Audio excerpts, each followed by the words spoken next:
ہمارا الٹا حساب یہ ہے کہ سارے نعمتوں میں زندگی گزارتے ہوئے اگر کوئی ایک تکلیف آ جائے یا ایک بات طبیعت کے خلاف ہو جائے اس کو لے بیٹھتے ہیں اور اس کو لے بیٹھ کر اس کا شکوہ کرتے رہتے ہیں اور کہتے ہیں کہ بھئی میں بڑی مشکل میں ہوں. لیکن ہزارہا نعمتیں جو اللہ تو ہزارہا نہیں لاکھوں کروڑوں انگنت ان کی طرف دھیان بھی نہیں جاتا. ایک مرتبہ میرے شیخ حضرت عارف قدس اللہ تعالیٰ سرہ اللہ تعالیٰ ان کے درجات بلند فرمائے.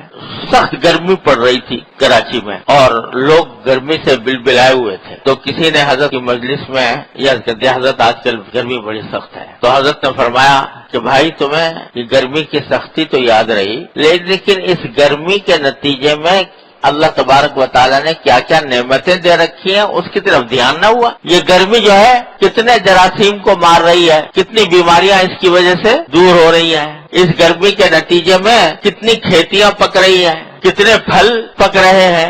یہ گرمی ہی تو ہے جس کے نتیجے میں فصلیں تیار ہوتی ہیں, جس کے نتیجے میں پھل پکتے ہیں.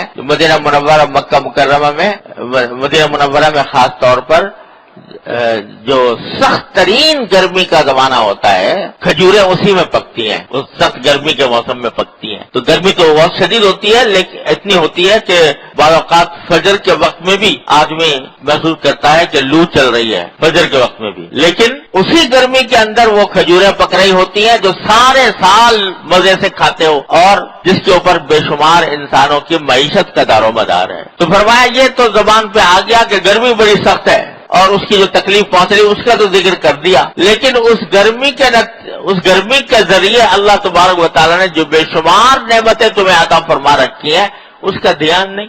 تو اگر اللہ تعالیٰ یہ دیکھنے والی نگاہ دے دے جو حضرت والا نے ارشاد فرمائی کہ دیکھو تو ہر تکلیف کے اندر بھی یقیناً ہر تکلیف کے اندر بے شمار مصلحتیں, بے شمار حکمتیں, اللہ تبارک و تعالیٰ کی بے شمار نعمتیں ہر تکلیف کے اندر موجود ہوتی ہیں. تو لیکن دیکھنے والی آنکھ چاہیے, سوچنے والا دماغ چاہیے, دھیان رکھنے والا دل چاہیے, تو وہ اس نعمتوں کی طرف دھیان کرتا ہے. میرے حضرت والد ماجد قدس اللہ تعالیٰ سرہ اللہ تعالیٰ ان کے درجات بلند فرمائے, وہ اس بات کو بڑے بلیغ انداز میں تعبیر فرمایا کرتے تھے کہ ہم لوگ واقعات کو الٹا پڑھتے ہیں. الٹا پڑھتے ہیں کیا مانا کہ اگر اس کو سیدھا پڑھ کر دیکھو تو کائنات میں پیش آنے والا کوئی واقعہ ایسا نہیں ہے کہ جو مال کار نعمت نہ ہو اللہ تبارک و تعالیٰ کی. لیکن ہم چونکہ الٹا پڑھتے ہیں تو اس واسطے وہی واقعہ ہمارے لیے تکلیف کا اور صدمے کا سبب بن جاتا ہے. یہ بات ارشاد فرمائی تھی حضرت والد ماجد رحمۃ اللہ علیہ نے میرے بڑے مرحوم بھائی کی وفات کے موقع پر, جبکہ حضرت والد صاحب علیہ کے بڑے چہیتے صاحبزادے تھے مولانا محمود اشرف صاحب کے والد, اور تقریباً جوانی میں انتقال ہوا, ان کا صدمہ پہنچا ہوا تھا. اس وقت فرمایا کہ ہم واقعات کو الٹا پڑھتے ہیں. الٹا کس طرح پڑھا کہ اچھا خاصے جوان آدمی تھے, 50 سال عمر تھی اور ابھی بیٹوں کی شادی بھی نہیں دیکھی تھی اور انتقال ہو گیا. لیکن فرمایا اس کو سیدھا پڑھو, سیدھا اس طرح پڑھو کہ مرنے کا وقت تو متعین تھا اللہ تبارک و تعالیٰ کی طرف سے. ہر انسان گنی ہوئی گھڑیاں لے کر آتا ہے, لہذا وہ تو متعین تھا. لیکن وہ موت جو کہ آنے ہی والی تھی اس کو, اس کے صدمے کو کم کرنے کے لیے اللہ تبارک و تعالیٰ نے کتنے اسباب مہیا فرمائے کہ وہ حج کر کے آئے تھے, اللہ تعالیٰ نے ان کو پاک صاف کیا حج کے نتیجے میں, پھر واپس آ گئے, اپنے والدین سے بھی ملاقات کی.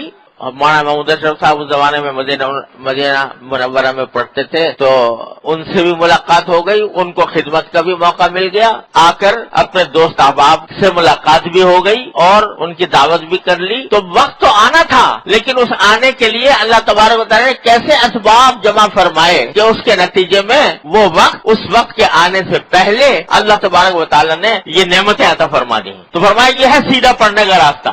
اور ہم ہر واقعے کو الٹا پڑھتے ہیں, اس کے نتیجے میں گھبراتے ہیں, پریشان ہوتے ہیں, شکوے کرتے ہیں, ورنہ اللہ تبارک و تعالیٰ کی نعمتوں کا ہر بڑی تکلیف دہ حالت میں بھی اللہ تبارک و تعالیٰ کی طرف سے بیماری تو آ گئی لیکن کتنے تیماردار مجھے میسر ہیں. اللہ تعالیٰ نے استطاعت دی ہے کہ میں اس کا علاج کر سکوں. مہربان معالج موجود ہے. ان نعمتوں کا تصور کرو تو یہ سیدھا پڑھ, اور کہ بھائی اچھا خاصے ہم ٹھیک ٹھاک تندرست تھے, سب کام کر رہے تھے, بیٹھے بیٹھائے